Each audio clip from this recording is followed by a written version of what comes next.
Hello and welcome to the Growing Green podcast. Your host, Jeremiah Jennings, is the owner of Growing Green Landscapes in Birmingham, Alabama, and has a passion for growing the entrepreneurship community for those who are young in business. Being a business owner isn't easy, especially in the early years, and that's why in this show we dive into a wide range of topics covering all the challenges small business owners deal with. Even if your company is generating $1 million or more, the stories from our great guest and Jeremiah's own firsthand experiences will propel your business forward. And now, here's your host, Jeremiah Jennings. What's going on, everybody? Thank you so much for tuning in to another episode today here on the Growing Green podcast. This is your host, Jeremiah Jennings, and I'm super excited to come to you today with another fresh new episode for your Wednesday. Hope you guys are doing well and hope you're having a good week this week. Hope you had a great long weekend here for Labor Day. Spent some time with your family. I know we did. Celebrated our almost 2-year-old. We have our son Jack is turning to the end of this week, which is absolutely wild that it's been that long. But time flies when you're having fun, right, Jonathan? That's the truth. Wait till you have one that turns 22. Yeah, that's a whole different ballgame. Blow your mind. You're like, how did I get here? How am I this old? Yeah, that's a totally different ballgame. Well, as you hear, guys, we have Jonathan Potoshnik on with us today, the lawn care millionaire there. Super appreciate your time, Jonathan, coming on. Thanks for getting it set up. You're welcome. Good to see you. It's good to see you, man. Good to see you back on the internet, back on the YouTube. See, that's posting consistently there, already growing it, which is awesome. I think that I'm excited to see what you got coming down the pipe in the future, how you're going to help the industry and just take your knowledge that you've learned over the years and pour that back out, which I'm excited to get to do a little bit of that today here on the show. I think most people probably know about you, but I'll tell you what, I think a lot of people, honestly, if you came into the industry in the last 5 years, you probably don't know that much about you, right? Because you took your sabbatical and you were out. Like, I mean, to be honest, I didn't know that much about you. I don't know why I have celebratory fireworks going on behind me there.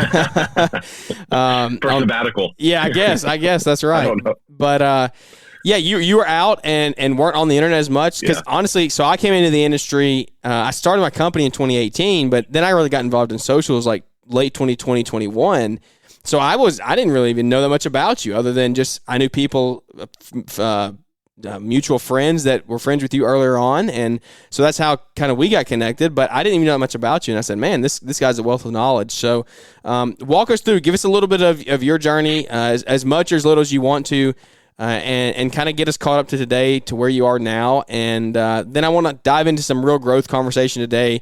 I think that this show is going to be one full of value. There's so many topics we can hit on, and I'm excited to hop into it.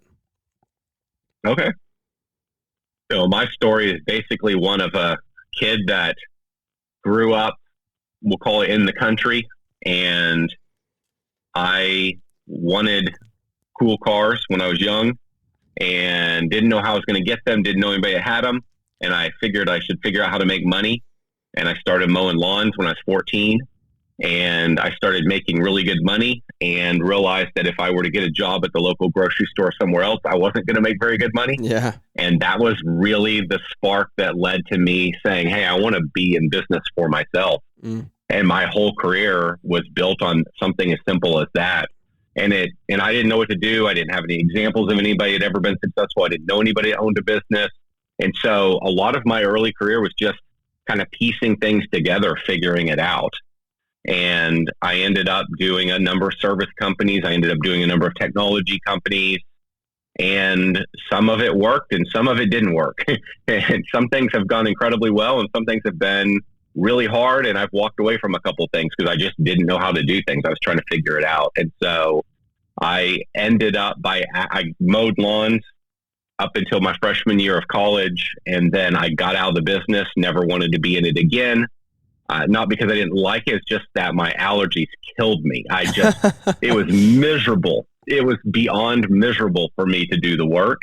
And then I had got this idea that I wanted to be in technology. And I just thought technology was where it was all going. And I wanted to be in technology. My first tech business didn't work. We threw in the towel after almost 3 years. And that was when I was in my mid to early 20s. And I ended up back in home services. And so that's kind of how I got back into, ultimately got back into lawn care. I was in cleaning. I did a bunch of different stuff. And then I also eventually got into technology again. And and maybe one last thing I'll say is the way a lot of people got to know me was, especially in the green industry, was I started a YouTube channel right before I started my software company in the green industry, trying to figure out how to sell software to business owners. Yeah. And so a lot of people got to know me through that channel. And so I've just done lots of stuff, and most of my career, not all of it, but quite a bit of it has turned out to be in the home services space.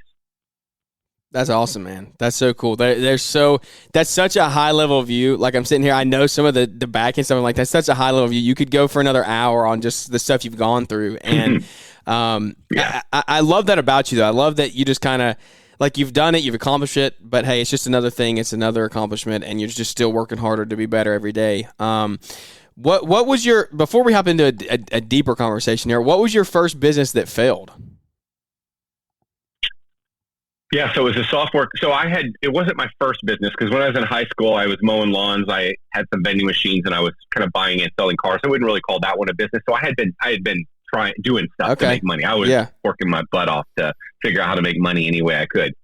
And then I got married at 21. And so this is a build up here. And I had saved a lot of money through high school. I was the kid. I didn't spend any of my money. I saved all my money.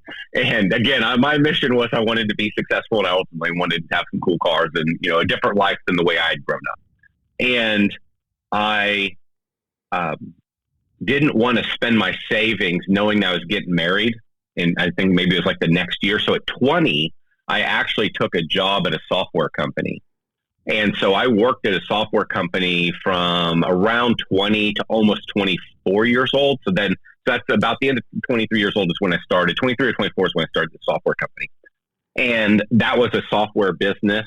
And so I'd kind of got my experience seeing how software working at this software company. I got you. And that's where I met my business partner, who's about 7 years older than I am, who ultimately became my partner in Service Autopilot, just as a side note. So we started this company together, and what we were doing is this was before Google Maps. We were trying to track is a logistics type software package where we would track the flow of freight trucks around the United States.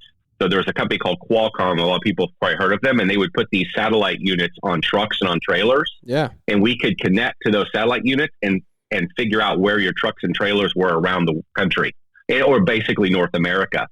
And so we were tracking where your trucks were at, but more than that, we were plotting how valuable your freight was coming in and out of different. I'm trying to keep this really simple. Yeah. They were called loads, but how like, for example, you'd send a truck down to Florida, and to get your truck down to Florida, let's say hauling oranges, it could be a very profitable load. But once the truck got down towards the Key West area, there's no freight to carry back out. They're not producing anything to go back to Kansas.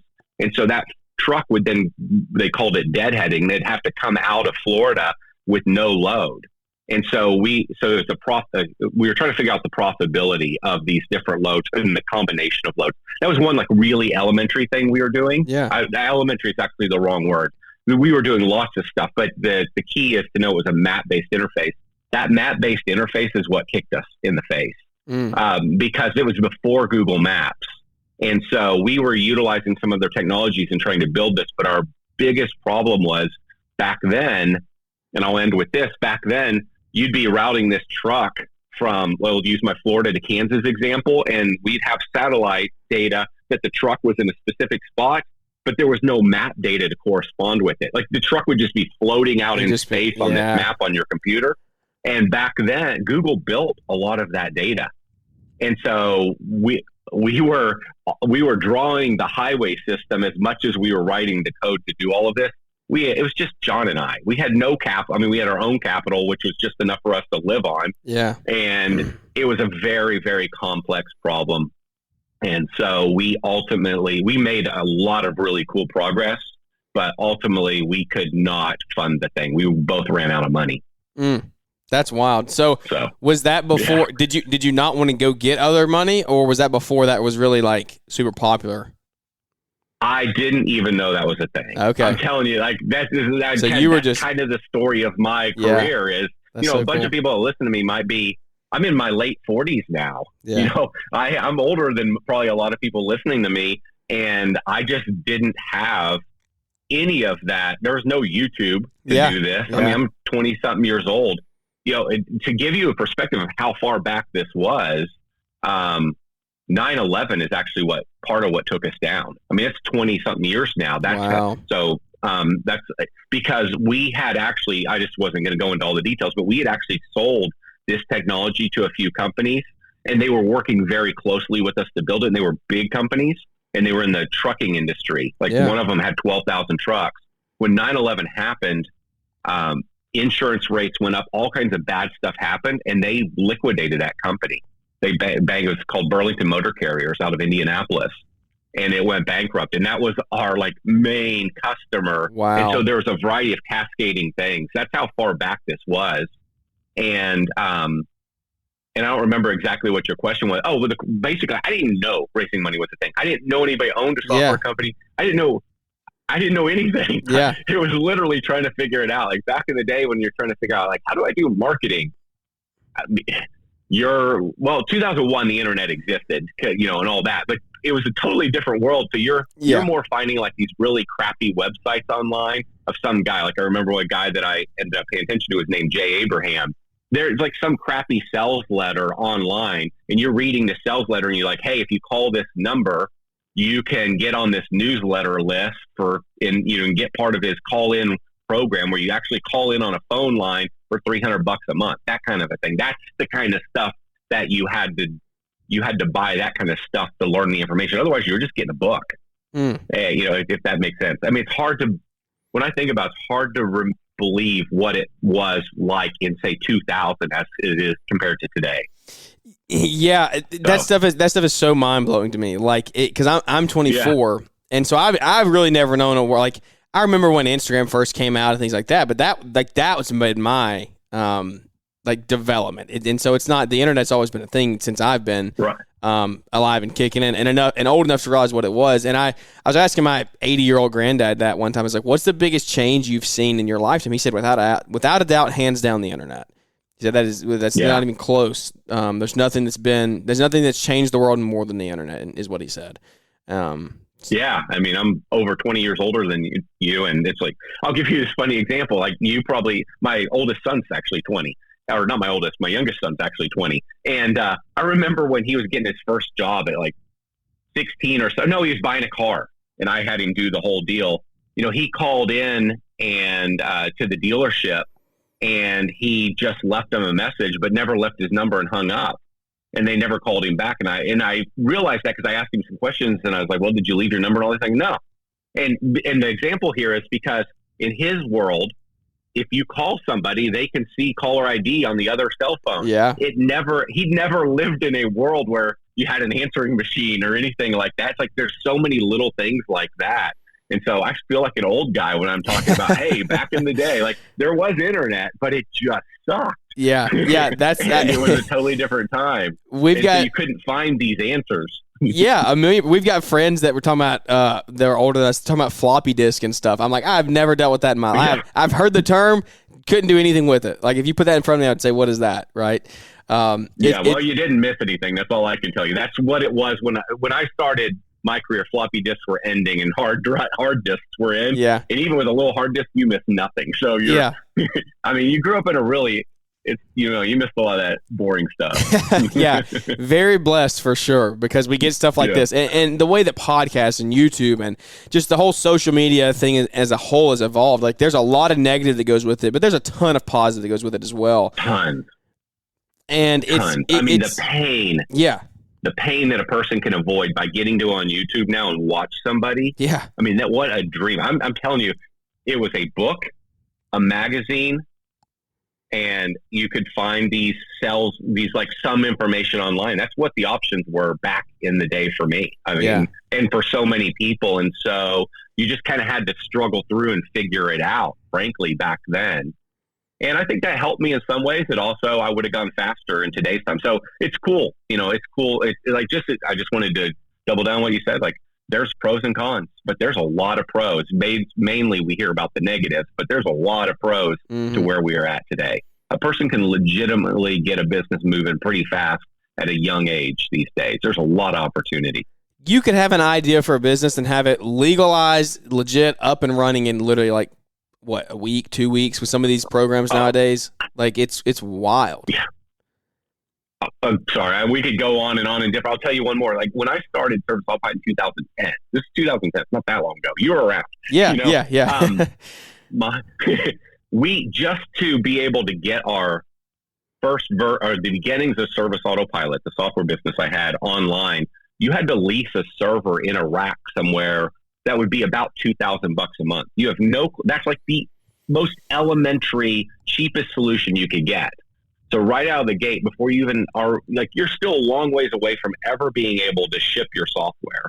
You had to come out of pocket for a couple $1,000 a month and just have a server. And then when my son started his software company, you give Amazon a credit card and you get 6 months free on one of their servers while you're working on this. And someday they'll start billing you. And then when they bill you, it's like, oh, well, you only use this much. So it's only $9 this month. Oh, you had this much hosting this month. Now it's $12 a month. Yeah. That's an example. I mean, just since 2010, which is only 14 years, how much, like, there's a million of those examples. It's how much things have changed just since then. Mm.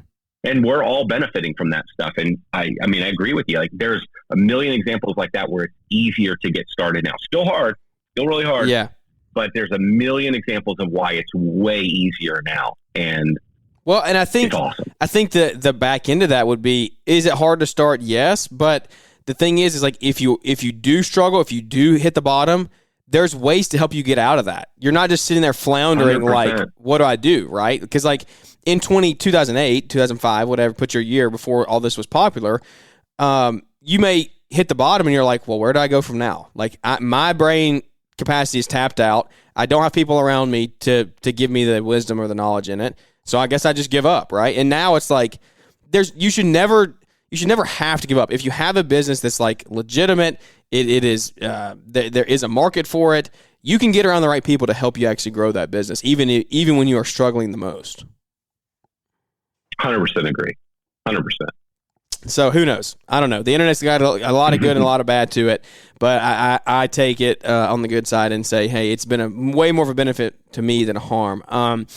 So that's a fun warm up there. First 15 minutes, good convo. But what I want to do today is really hop into business growth, right? And not necessarily, it doesn't have to be in the green industry. I want this to apply to anybody that listens as a company, but my case specifically, we're growing a lawn and landscape company. A lot of guys listening are doing the exact same thing across the country, across the world. How do we do it, right? How do we break through? How do we do this stuff? And so I don't want to send you and ask you the question of like, oh, well, how do I hire the right people, right? Because you can go Google that. You can go watch a YouTube video on that. There's plenty of answers, plenty of people to tell you that stuff. The things I want to get into today are the things that maybe people aren't talking about, right? It's the things that you shared before at the event in Georgia, at Naylor's event there, and we had a conversation, and you were like, what are people doing? Why is the marketing not actually relating to their target customer and bringing new leads like that? So when you talk about growing a company, the thing that I've run into, so we're gonna fast forward from 0 to 200,000, right? We're not gonna necessarily talk about that today. We're gonna go past that point and get into the point of 200 to $1 million. Of you have your one guy, your two guys, you're in the truck, you have your clients, you have 80 clients, right? Well, now we want to get to $1 million. We want to get up to 200 clients, and that's we're saying lawn care. If you do design build, you could do that with 5 or 10, right? Doing big projects, but anyway, so we're in that range of 200 to $1 million, and you're sitting here and you're like, where do we break through? How do we break through? How do I get the right person? How do I train the right person?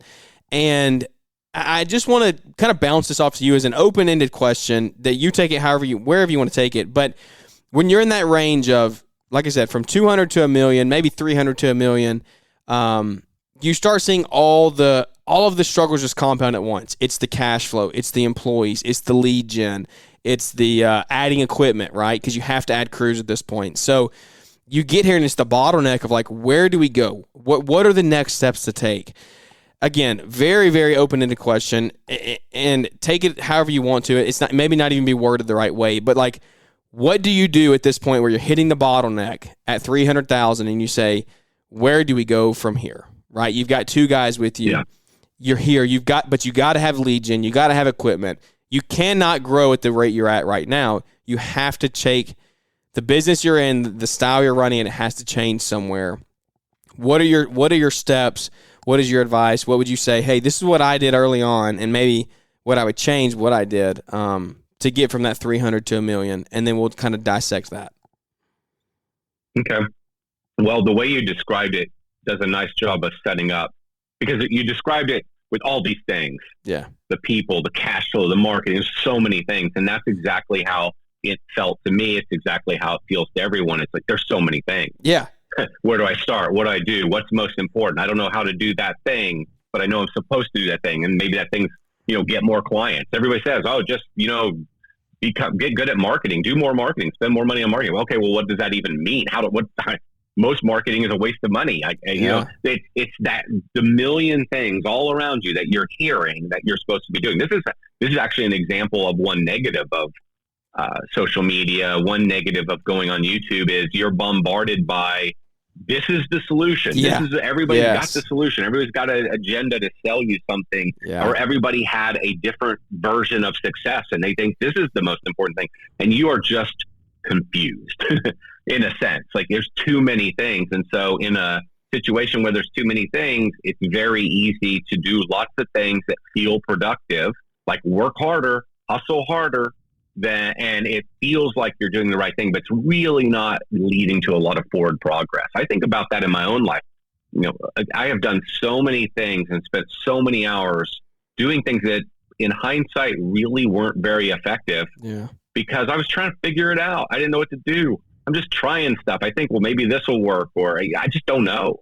And that's what you're facing. And it's very tiring and difficult. And so just to kind of talk about some of the things that I tend to think make the list of most important things, because it's a very hard time. I would almost argue that time in business, kind of call it that 350 to $1 million, $1.2 million, somewhere in there, is really the most difficult the business will probably ever be. I mean, if you make some bad decisions, like, for example, you get yourself into like really stupid amounts of debt, but you make it to $1 million, well, then the $1 million, $2 million, those could be very bad times as well, because you're just in a constant state of struggle. But I call that 300 to $1 million, $1.2 million is the worst time of the business. Doesn't mean after that it's easy and golden and everything's wonderful. Yeah. That's a really hard time. And I'll say something else before we jump into a list.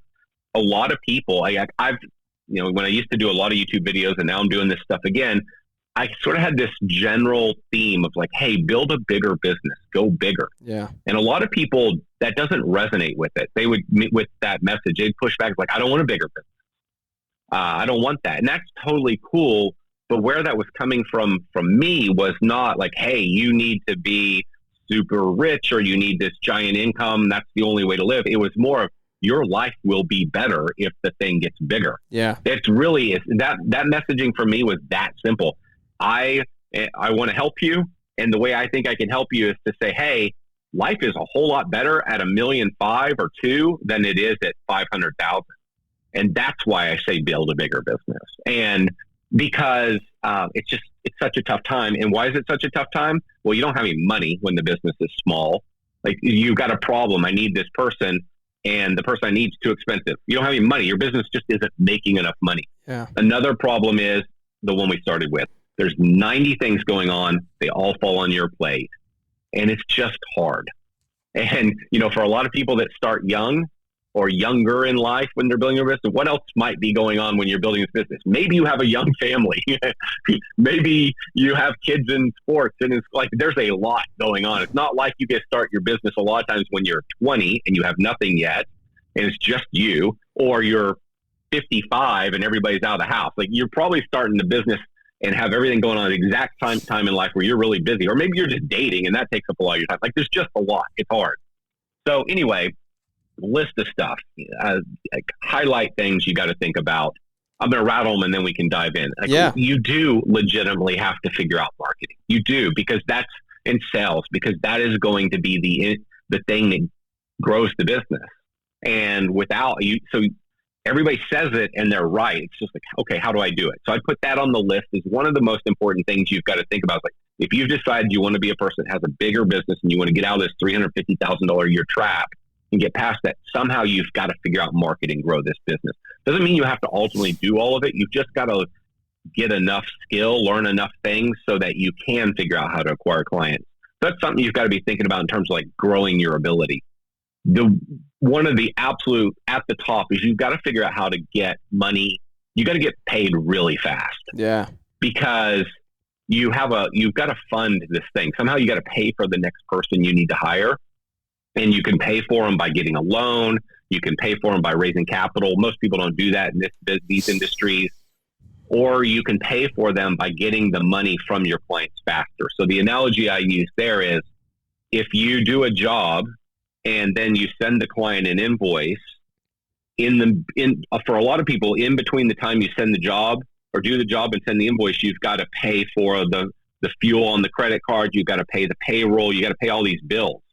So what you've in essence done is, let's say the client owes you $100. You've loaned them $100 for 20 days, 15 days, 30 days. You're a bank. You've loaned them money and you're waiting on them to pay you back. And the reason I call it pay you back is because in the middle, you've already paid all the people to do the stuff at their house. And so for so many people, if you did nothing more than just got paid really fast, like as soon as you do the job or in advance of doing the job, the idea being that you get that $100 and then you pay the fuel on the credit card, then you pay the team member, that alone would change a lot of people's life, because when they would log in and look at their bank account, instead of having like, it's called a small business, instead of having 3,000 average daily balance or some small number, just because you're collecting your money faster, maybe now you have $5 or $8 or $9 or $10,000 a day average balance. And which is business changing when you're running $5,000, $10,000 a week in payroll. Yeah, it's massively changing. And it's also confidence changing, because you look in there, it's like, oh, if I were to hire Saul or Bob or whomever, I could actually pay for this guy. But when you look at your account, it's like got $2,000 or $3,000 in it, or maybe it has more, but it's always fluctuating. But oftentimes you feel like you don't have any money. You have no confidence, because like, how am I going to pay for Bob? You live in fear of that, so you don't hire him. You're like, next year we'll do this. And so, that's a feel good story that usually doesn't come true. And so this is one of the biggest things I would push on is you got to get paid faster. The money you've already got, you just need it in your bank account, not your client's bank account, so that you have the money to hire the person. Because at this level, what it is it's just getting lots of little wins, getting paid a little faster, getting the next employee a little faster, you learning a couple skills to maybe make your website better, so that instead of 20% of people buying when they come to your website are calling you, now 35%. It's like stacking all these little wins together. And one of the core wins, as I would call them, is getting paid faster so that you can hire somebody to help you quicker. Another thing that you'd be thinking about is you're the person. At the end of the day, you are the person. You started this business, so there is no day coming where you can write $150,000 a year paycheck. No day coming anytime soon where you write a paycheck, $150,000 paycheck to somebody and just hire somebody to do all your marketing for you, or just do things, run the business for you. You've got to be the person that does these things for some time to come. And so if that's the case, how can we get you to a place where you're doing the more important things in the business and you're giving somebody else the less important things? And by that, I mean, you've got to constantly be thinking about two things. How much could I pay somebody else of all the things you're doing? Because you're doing lots of things. What are the things I'm doing right now that I could pay, that are the lowest cost things I could pay somebody else to do? As an example, figuring out how to get another client, hiring that person is more expensive than hiring a person to mow a lawn or kill bugs or wash windows. That person is less expensive than the person that's going to do accounting and bookkeeping and marketing and sales and estimating, or talk a client off the ledge over the phone or in person at their front door. Those people do those other things I described are all more expensive than the person that's going to do the activity generally. And so that's usually where you start. is getting somebody to help another person on the truck, or a person now is a driver and you're off the truck. Or it could also be another version of that would be you start thinking about everything you've got to do that's on your list that's taking up your time. You're answering lots of phone calls. You're doing all the scheduling. You're doing all these, you're taking the credit card over the phone, or you're cashing the checks, or you're whatever, endorsing the check. There's a million things like that in the office could be done by somebody else. You're literally thinking about all the stuff you do. You're looking at that list and saying, could I find a part-time person to do some of this? Or could I find a full-time person to do this stuff? You get it off your plate. So you're now freed up to go do the next level stuff. I'm sure everybody's heard that messaging before. The thing is, I don't think a lot of people really think about it that way. And that's what you have to do. And that's how it's going to feel for a long time to come, where you're just constantly reevaluating, what am I doing today? Okay, could I get 25% of this off my plate to somebody else so I could go do the next thing? And that's another big one. I'm going to pause here because I'm talking a lot, but I can keep going. Anything you want to chime in on? No, we could go all day on that. I do have a secondary to that is what I've said from day one since I've started kind of talking about that same message is like delegate, find people to do it right. The problem is you can't go take a nap with your free time now. You have to go be productive with your free time, with your time that you freed up. So what would you say are maybe the top one or two things that you could go do, active steps that you could go do? If somebody's listening to this show today and they hear that message and they say, you know what, I'm done answering the phone and I'm done depositing checks. I'm hiring an admin. I'm going to pay him $20 an hour for 10 hours a week. Well, that's 10 hours a week you just got back. Where would you take that 10 hours a week and go generate with that? What is it? Is it selling? Is it going and get back on the field and maybe on a design build crew where you're generating $200 an hour for yourself as the lead? There's different ways that you could do it, and it's not a one size fits all because there's different business models, right? But I'm just saying here as an overall, like, where do you take what are those first action steps when you free up your time? Where do you go and actually spend that time now to generate more revenue for the company? It's generating more revenue. That is the key here. And for quite some time to come, you're just trying to generate as much revenue as you can, but have other people do that work so that you have enough, we'll call it margin profit left over to be able to hire Mary in the office, then be able to hire an operations person and make these hires. You're just trying to piece together enough revenue to get the next person and the next person, and the next person.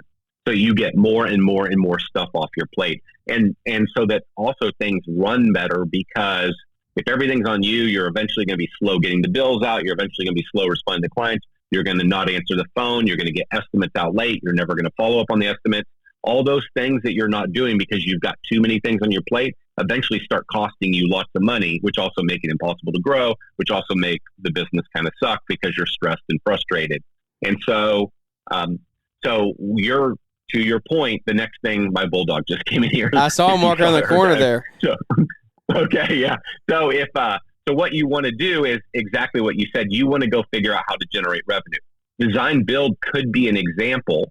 The problem with design build is there's not a problem. If you go generate more revenue doing design build, great. But are you then going to get yourself out of design build?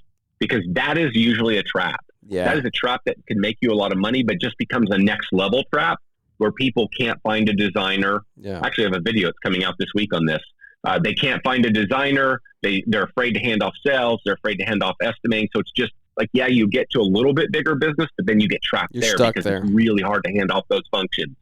So it's a fine example as long as you don't let yourself get trapped there. But what you want to do, in my opinion, is like, let's imagine that you hire somebody now to drive the truck.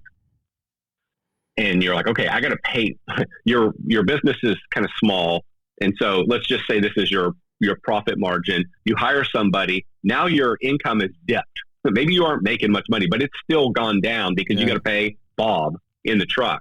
So really quickly, you got to make back the money to get back to where you were. So I think of very simple things like what would happen if you have 80 clients, if you just went out to those 80 properties and you actually engaged with the client. You did an inspection of the property, you knocked on the door, you talked to the client, they pick up the phone, talk to the client. How much additional work might you generate by literally just going out and identifying what needs to be done and then telling the client about it, telling them at their front door, calling them, sending them a text with a picture of hey, the bushes need to be trimmed. I just noticed this thing needs to be done. Let me know if you want me to do that. Those are no cost things. And this makes a good point. A lot of times we imagine when we hire somebody that this person I'm hiring for $20 an hour is just going to be pure cost to the business. And it is a cost to the business because we're getting free. Now we're not doing that thing. We've now put this person in place. But as soon as we get free, if we do what you said, we don't take a nap, then we can immediately go out and we can engage with our clients more. We can see our clients more. That activity right there will drive more revenue. We could fix a process in the office where we used to send an invoice and get paid later. Now we can call all the clients. We've only got 80 of them. We can get their credit card and we start getting paid, as soon as we do the work. That fixes something. So the point I want to make there is when you hire this other person, lots of things will suddenly get done because now you'll have the time to go fix those processes.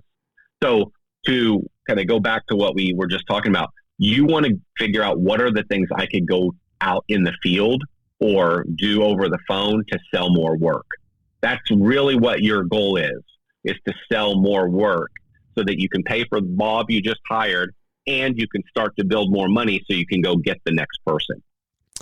Now I don't know if I was specific enough. We can get more specific on that. No, that's good. I think we could also, one level further is, so you generate sales, right? But then let's hop over to the marketing side.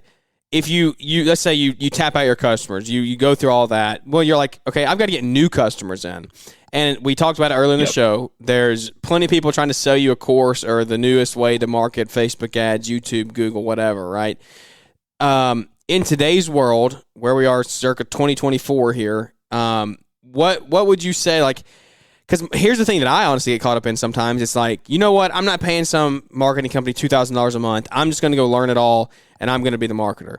But then I sit there and I'm like, the time that's going to take me to research all of this and to actually figure it all out, is that actually a good use of my time to not outsource that? So give me a little bit on that, on the marketing side, because I know that's what guys are struggling with. Who do I have build my website? Who do I have manage my SEO? Who do I have take new leads in, generate new Facebook ads, right? Like everyone is trying to sell you their something now. So what is your take on marketing in today's world? Outsourcing it versus learning yourself, versus bringing it in-house maybe. Give me your thoughts on that. Yeah. I think that in most cases in business, learning it yourself is actually too slow. That's my thought. But that is the version of me. I've known this for a long time, but that took me a long time to learn that lesson. Yeah. Hey, folks, we had to take a quick break in the action from our interview with Jonathan to tell you a little bit about the Equip Expo. So Equip Expo is October the 15th to the 18th this year in Louisville, Kentucky. It's going to be such a fun week of hanging out and networking together. Some of the biggest names in the industry are going to be there. All of your favorite equipment manufacturers, everything that you want and can imagine in the green industry is going to be at this event. There's education, there's irrigation, there's lighting, there's plumbing, there's drone education. There's all kinds of stuff happening this week. It's action-packed. You have multiple events in the evenings at the show. There's podcast options going on. There's a morning show where it's a live podcast audience. This is the place to be the second week in October, third week of October. It is the best place in the country that I would be from October the 15th to the 18th. And I tell you what, this week, Thursday, September the 5th, the prices go up. So right now you can get in with code GG50 for $15. That price goes away this week. You have to get in before Thursday, September the 5th, or you're going to lose that price. It's going to go up to $30 if you do that, if you wait. Now, code GG50, still going to save you 50%, right? But it goes up to $30 with an original ticket price of $60. So you're going to get in the show with that code for $30, but an original ticket price of $60. There's no need to pay $30. You can get two people in there for the price of one in 2 days. So register today. Code GG50 will get you in the show. We look forward to seeing you there. It's going to be an awesome time. Come out, hang out with us in Louisville, Kentucky, October the 15th to the 18th at the Equip Expo. With that further ado, let's hop back into the show and hear some more from Jonathan. And so I was more in the camp of figure out how to do it myself. And some of that came from not having money, of course. Yeah. And then some came from I just became interested in certain topics. But frankly, that's the slow way to do it. But let's also be realistic. You don't have the money to just go throw it around, hire people to do everything. Yeah. So there is this combination of, okay, I don't want to be too cheap here. Could I pay somebody to do this thing? But I only have so much money. So of all the things I need to do, which are the things I am most interested in? Which are the things that my brain would naturally think about? I could get kind of excited about figuring this out. Those are the things that you try to do yourself. So for example, if building the website or optimizing the website for SEO or creating ads is fun and somewhat interesting to you, then I would say, okay, that's an area because you have limited funds, probably work on that. And then what are the things that you despise doing? Let's outsource those things to go faster. Yeah. And then over time, you want to get that marketing thing off your plate or parts of marketing off. That's the more realistic way to think about it because you can't just outsource everything. $2,000 a month for a lot of people. I mean, that's a big It's a lot of money. Yeah. I mean, that was a big number. I would have been very uncomfortable spending that back in the early days. The people that do know me know a very different version of me than back then. Yeah. And so, back then I was like $2,000, like that's, I got to pay my mortgage. Yeah. I have kids, that kind of a thing. It's tough. Or then if I spend $2,000 here, what if it doesn't work and I'm committing to 1 year and now I can't hire another employee? It's you're out $25,000. So it's really hard. Exactly. It's huge. I mean, it's massive. And so I tend to think that outsourcing the marketing is a fine idea. One thing I would say on that is do not hesitate to fire the company you're using. Yeah. A lot of these marketing companies, they start out really good when they're small and they've got a few clients. They take really good care of you. And then as they get bigger, your stuff just doesn't get done. Nothing's actually happening for the $2,000 a month. And so be aware of that. This is like everything we talk about. There's a million things I could say here. A million. But that's one really important thing is a lot of these marketing companies, frankly, suck. Yeah. But that doesn't mean it's not legit. It doesn't mean they're scam. There's a lot of scammers. It doesn't mean it doesn't work. There are great outsourced marketing companies that will do a far better job than you'll ever do because they think about it every day and they're doing it for so many companies. They're trying something over here at this company. Oh, that worked. Then they apply it to your business. Absolutely works. You just got to kind of sort through the mess of companies to find the one. So really look for people that have used companies and they're very happy and get referrals. Another thing to know is a lot of people will get really mad at their marketing company. The traditional thing is they sign up right before spring, company gets them going. Spring is great. And they're like, my marketing company is so awesome. I'm so happy with these guys. And come August, when lead flow sucks, they're like, this marketing company sucks. They're not doing anything. It's not the marketing company. It's that there's a spring rush that happens at every company. And so you are not going to have the same volume of leads in spring and in midsummer and winter. It's kind of an up and down thing, even with a marketing company. They can't solve the fact that the homeowners aren't looking for whatever thing is you're selling in August, like they were looking for it in May. And so what I see with marketing is a lot of people are on the gas, off the gas, on the gas. Like they'll get their marketing company. They're really happy. They'll use them for a while. Then leads drop. They blame the marketing company. They fire the marketing company. It's just a start-stop kind of thing. That's just a little side note that I have seen so often that I wanted to mention it. So I would be a fan of hiring this type of company if you can afford them. So some of the things that matter is setting up you don't have to go over the top, but set up a good website. Like think about the fact that this is your first impression. When somebody hears about you, you're referred, they see your truck, they do a Google search, they find you on Facebook, and they go look at your website. They're going to see the website before they ever talk to you. Yeah. So, and this is an area worth putting some money into and getting it done right. I would 99% of the time tell somebody to have their website built and by somebody else. And it's way cheaper than it used to be. Yeah. But think about a couple things. Think about when you're doing that. It's a bit of work. What is the wording on that website? So many websites are so poor. And so think about what is the wording. Think about the pictures that are being used. Do they actually look like your neighborhood, your area, do they feel real? put some real work into that, because that is truly one of the more important things you're going to do. Reviews.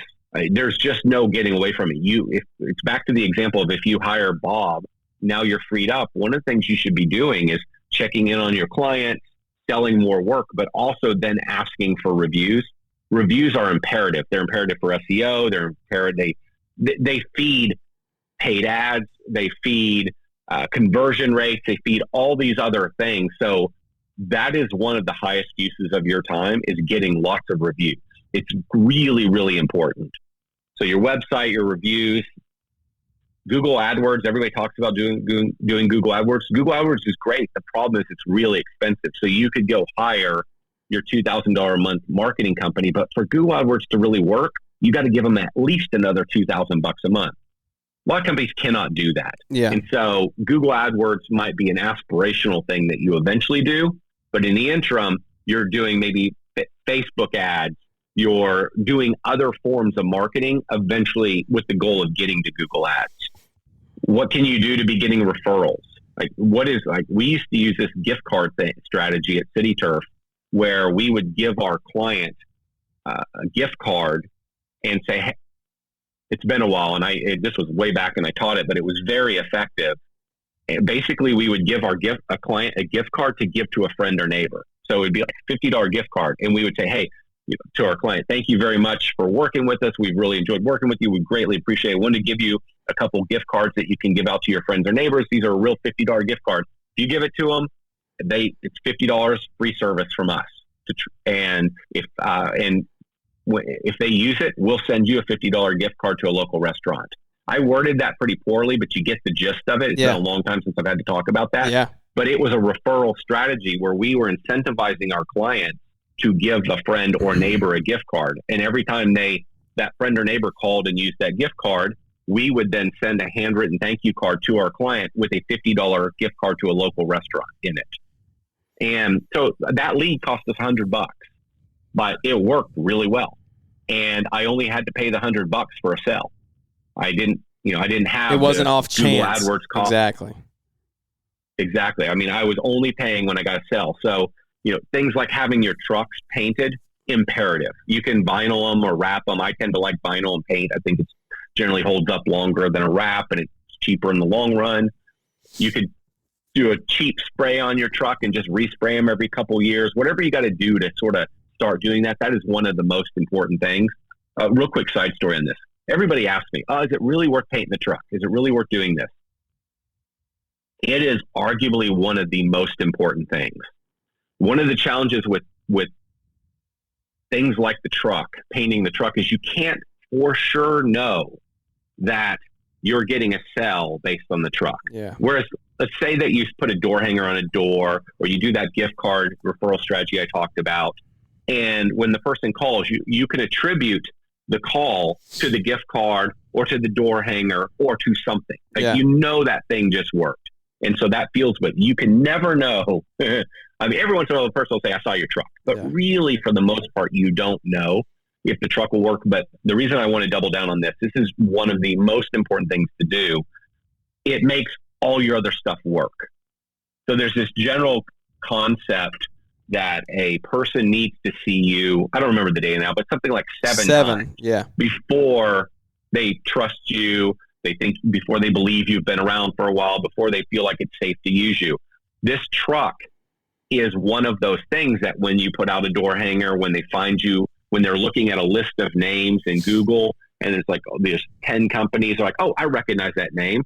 The recognition will come from constantly seeing you show up on their door, constantly seeing that truck. So all of the stuff you do from a marketing standpoint works together to make all the other marketing work better. These things don't actually work in isolation. Your truck helps your Google Ads work better.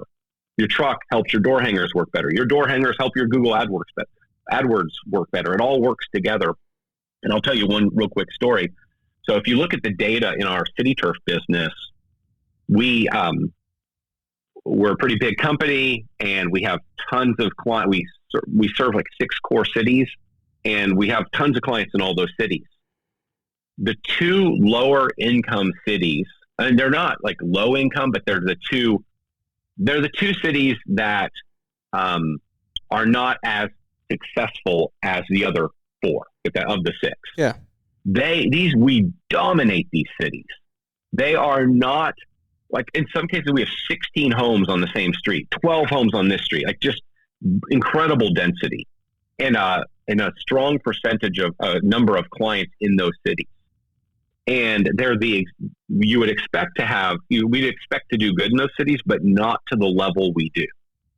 Like, because there's way more money and more buyers in these, way more money is the better way to put it, in these other cities. Yeah.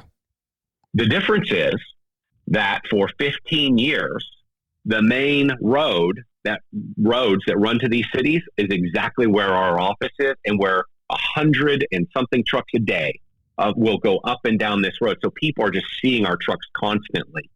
And I am convinced, you cannot convince me otherwise, the reason we are so dense in those cities is because there's nowhere else you would have seen our trucks more. It's like rolling billboards every day. When you're going to work and when you're coming from work, you're seeing truck after truck after truck from our business. And it's just pounding into the client's mind, this is a big company. My neighbors use them. My friends use them. They're probably safe to use. They're growing. All these things give you assurances to buy from us. It makes all the other marketing we do work. And I use that. It's why billboards actually work as well. And it's just, you've got to pound into people's brain your name, your business. And it leads to trust, where they don't feel like they're going to feel foolish hiring you. So long explanation, but I brought it up because I hear about this truck question so much, and I can totally understand why somebody would be like, well, I'm going to delay painting or wrapping my truck. And I would encourage you that that's one of the absolute first things you need to do. And so your website, your reviews, your painting or wrapping the truck, being on Facebook, those are like some of the very inexpensive first steps that you can do. And for most of that stuff, you can do it yourself outside of maybe paying somebody to build you a website. We can keep going here, but I'll pause again. No, man, that's so good. I know we're wrapping up, coming up on our time. I don't want to go over. I want to be respectful of your time. Transition. So those are like amazing action steps, right? And I wanted some of that. I wanted some of the real, like, hey, these are things that you can actually do to go do this. Because we hear people talk about systems, processes, this and that and the other to grow your company. Real action steps. And so take action on some of what you heard today. Let's transition over to the owner mindset a little bit as we wrap up. And what can the owner be doing to grow their mindset, whether it be read books or podcasts or whatever, get around people, maybe talk on peer groups. Are you a fan of peer groups? Because when you get to this 350,000 mark, you can bootstrap it to get to this point. You can go work harder. You can work weekends. You can work late nights, and you can do it. You can get there. That doesn't work when you get to this point, though. I'm physically, and if you can tell the passion in my voice, it's talking because this is where we are right now. Like, we're at this 350 mark, like going to $1 million, and it's like the things that I've done the past 6 years to get here don't work anymore. It's out the. Some of those things, yes, but not all of them. I can't keep doing this and grow to $1 million. So, talk to me a little bit. Talk to the audience a little bit about what can we be doing mindset wise. Where can we be spending our time and really growing to learn the game of business, and like, hey, these principles are what's going to get you to $1 million, because again, you can only do so much work. You can only bootstrap for so long. So you're asking, what are the things you can, I think I hear you saying, what are the things you can do? So just redirect me if I've misunderstood. No, you take it. You take away what you thought from that question. I know it's not very well worded, but I'm just, for the guys that are here, that are stuck here at this 350, you have to change your mindset, right? You have to grow your mindset of how do I learn the game of business? Yeah. There's lots of ways to do that. Obviously, YouTube is one of the things. There's lots on social. A little bit of a caution on that stuff. It's very easy to consume lots of information. This is a trap I've found myself in, because I like learning and consuming information. And so it feels like progress to be consuming lots of stuff, but it's not really moving the ball forward. Yeah. And so one thing I'd encourage you to think about is, what is the problem that I have? And sometimes the hardest thing is just figuring out what is the problem I have that I should work on. That's frankly, oftentimes identifying it is the hardest thing. Like, because it's back to the old, what's the most important thing I should be doing? Well, we don't know oftentimes. I can tell you the two most important things to be doing at 350,000 in revenue is figuring out how to get more revenue, and then figuring out how to find the person to do the work for the revenue, to deliver the revenue. It's like, those are the two most important things. And so that would kind of guide what you should be thinking about. And so I would be spending my time on learning anything around revenue generation, marketing. How do I become better at sales? I would be watching that stuff. I would be reading those books. How do I find my next team member? That's what I would be doing. I'd be having those conversations, and I would kind of try to ignore most of the other stuff. I mean, it's good to expose yourself to other information. It's good to listen to a podcast. I do it. It's great because when you do that, it is going to expose you to new ideas and new ways of thinking. And then one day in the future, when you have this problem, you're like, your brain's going to kind of go back to something. You're like, oh, there's a solution to this. I don't remember what it was, but I kind of remember there being you're building up your body of knowledge, but you should really try to spend most of your time focused on the thing you're trying to solve right now, because the way it works for at least me, and I'm guessing most of us, whatever you're learning will get into your brain and become part of your life if you can actually action it, do it as you're learning it. So if you're learning about how to market, you read some book about marketing, and then you can actually try some of those things by sending an email to your client or rewriting some wording on your website to correspond with the thing you've learned. You'll learn that thing way faster. So be kind of focused is what I'm trying to say there. I think there's wonderful books that you could go read or listen to. You only need so many of them. I think that podcasts, of course, are great. I would try to find people that have done it, that are still in the game, that are doing the thing now, and they're active and they're kind of aware of what are the current things that are working. Somebody that maybe is bigger than you, so they're ahead of where you're at. You want to get to where they are. That's a good person to listen to. I think YouTube is phenomenal. Maybe my favorite, frankly.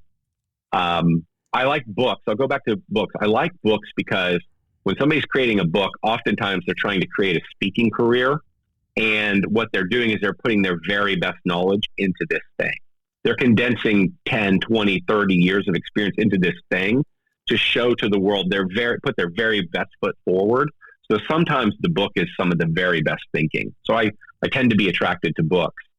A peer group, 100%.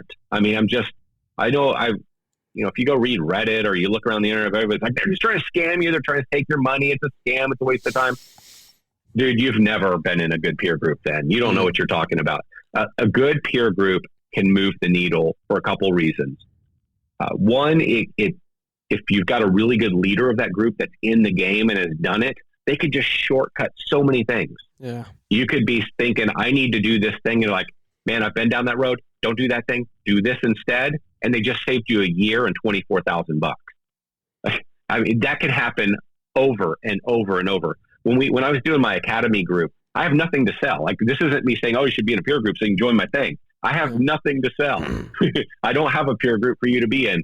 When I did our peer group, our average upper level member came in at 350. And when I exited the academy thing, I think they were doing on average close to 4 million, 3.5 million. So in, call it 4 years, 5 years in some cases, they went from they 10x their business. That is an example of a peer group. Yeah. It's just, and it wasn't all because of me. I gave them a lot of answers. This is the other side of a peer group. It was because they became friends with other people that were running fast like them, trying to figure it out. They all started talking and becoming friends and sharing ideas and texting each other every day. And it kept their energy level up. It keeps your foot on the gas pedal. And also you just get your answers. It's so much faster. And so I'm a huge fan of peer groups. You do have to be careful. You have to watch out. There's a lot. Everybody's got a group now. They're not all good. Not everybody knows what they're talking about. Be kind of careful of the group where, the person's never really built a big business. It doesn't mean that that's not a good group. It just means that it's maybe not the group you don't get stuck in for 5 years. Like you do think about, I told people when they were in my group the same thing. Everything's a season. Come get what you need. Yeah. You don't need to stay forever, and then go to the next level, and then go to the next level. And just because all your friends are in this group doesn't mean you stay there forever. So because these groups aren't a one size fits all, right? Like it's like you're saying, they serve different stages. Outgrow them, hopefully, 100%. And so if you do that, then what's the risk? What's the risk of getting in a group? Risk is you're in it for 3 months and you're not getting anything out of it. And you get out of it. Yeah. I mean, there's just there's very little downside. So I love peer groups. I love business groups for way more than just learning, for the motivation side of it, for the energy side of it, I like reading selective books and really going through that, picking 2 books, 3 books and going through them over and over and over and actually applying the stuff as you read it. It could take you a year to go through a book. No problem. If you're just doing the thing as you go, then you're getting real value out of it. Give me your top books. Those are some of the big things. Top books.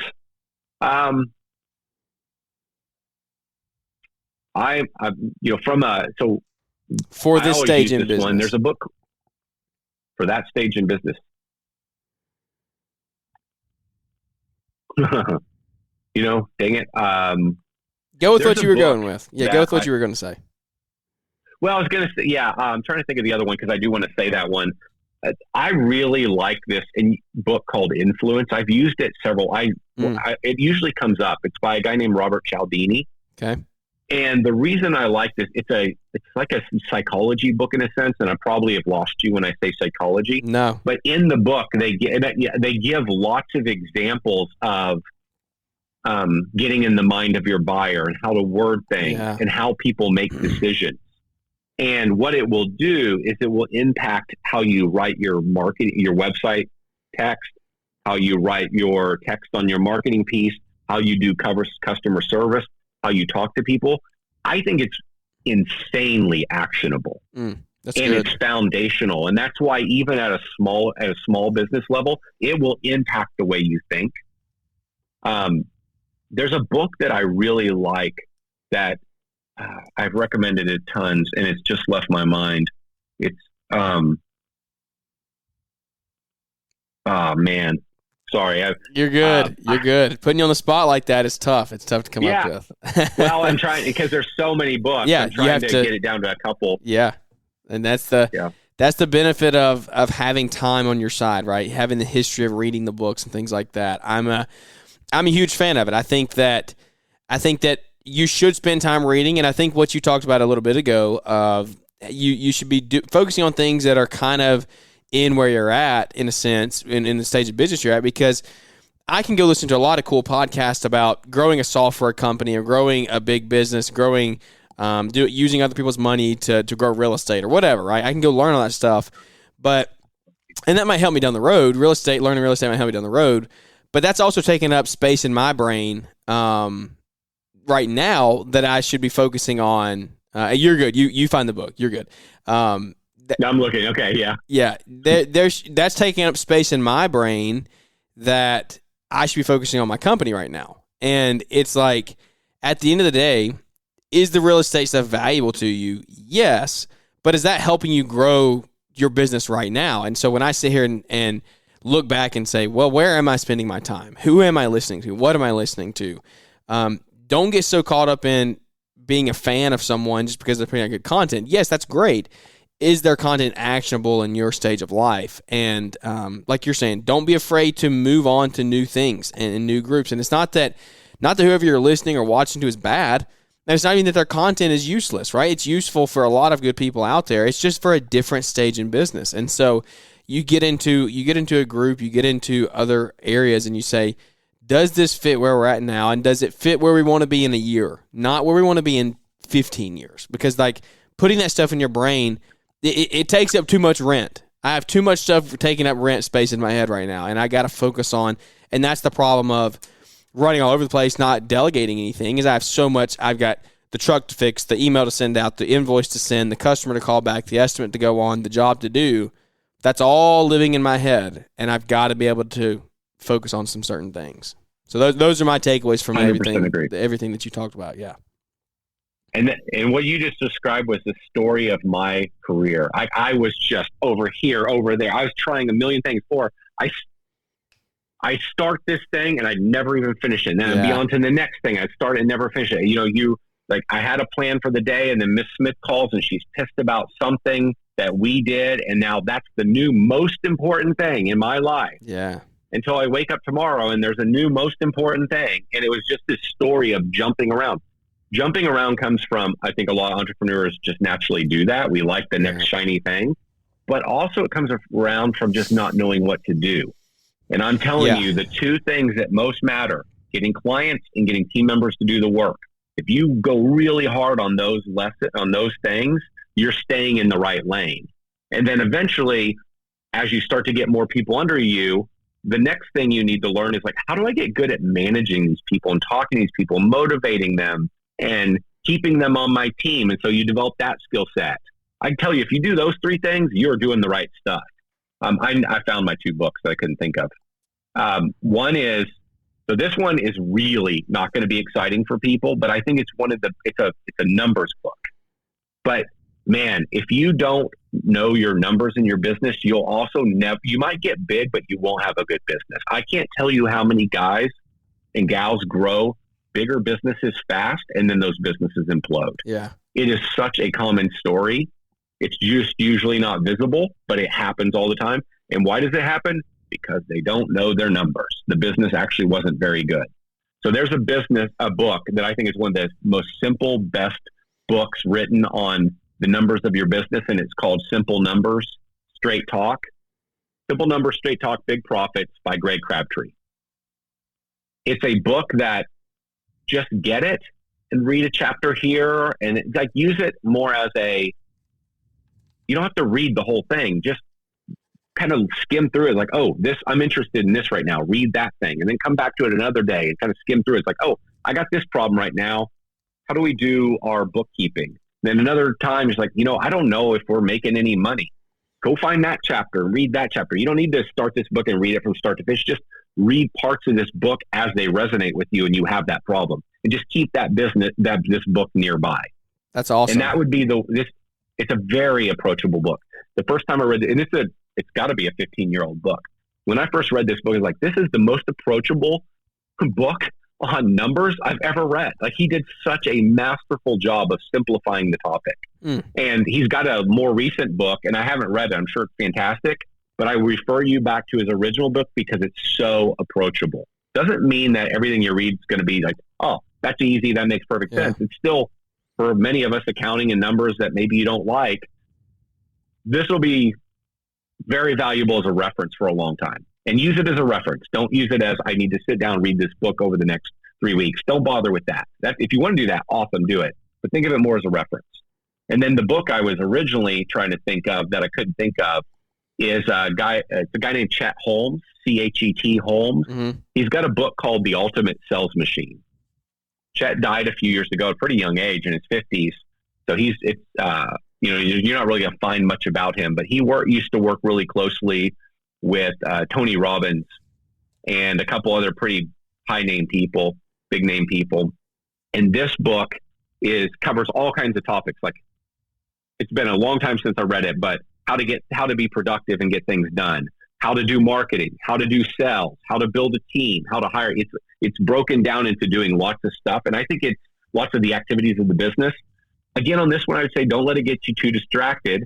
Kind of use this one as a reference as well, and jump in and say, hey, right now I'm thinking about marketing stuff, or I'm thinking about this topic, and read that section of the book.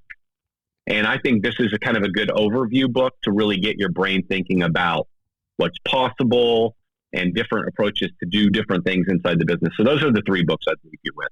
That's awesome. I love that because I've heard of Influence, haven't read it, but then the others I've never even heard of. So I love that because, wow, that's so cool. I love it. Love it, love it, love it. All right. Good. Well, good. Man, I appreciate you so much. I appreciate your time. It's been such a good value. No, thank you. It's been such a good morning. Thank you. What can we do to keep up with you now in the what you got going on in the YouTube space now? How can we find you? The best way to follow me right now is I've got this channel called 5 for 50 on YouTube now. So just look up 5 for 50, and I post 3 videos a week. I'll do that until December, and then in December or January, I'm gonna up the game quite a bit, and I'll start appearing in lots of other places and doing more stuff. But right now I'm posting 3 videos a week on building your business and specific to home services. That's what I'm focused on. So 5 for 50 on YouTube. That's really the only place to follow me right now. Awesome, man. Well, I appreciate it so much. Thank you for your time. Is there anything that we didn't cover, any piece of advice that you would give that we didn't get to go over today, or do you think that's a good place to end it? I know we could go on for hours. We could. The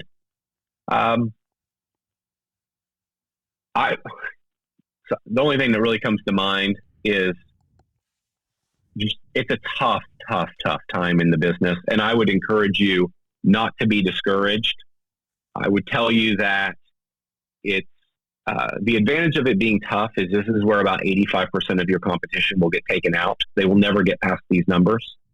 And so once you get past that 350, 400,000 revenue, you start getting to more, you start getting to a place where there are just fewer and fewer people in that space. Like you'll be one of the few.